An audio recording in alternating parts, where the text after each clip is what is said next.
किसके खिलाफ जा रहे हो? उसके खिलाफ जिसके मुतालिक मेरे आका अलैहिस्सलाम ने फरमाया अल उलमा उम्मती कल अंबिया बनी इसराइल, मेरी उम्मत के उलमा बनी इसराइल के अंबिया की तरह।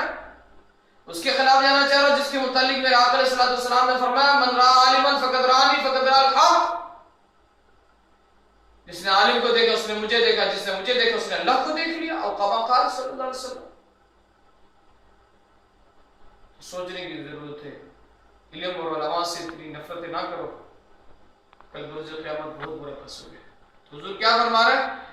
वो ईमान का मजा चख लेगा कौन जो कहे मैं राजी हूं इस बात से कि अल्लाह मेरा रब है, वो बिल इस्लाम दीनन, और इस्लाम मेरा दीन है, और उसको किसी और की बात अच्छी नहीं लगती हो, गुरु की बात अच्छी नहीं लगती हो, बोले वो कहता वो बिल इस्लाम दीनन, इस्लाम मेरा दीन है, अभी मुहम्मदिन सल्लल्लाहु अलैहि वसल्लम रसूलन, और हुजूर अलैहिस्सलातु वस्सलाम आखिरी रसूल है, आखिरी नबी है।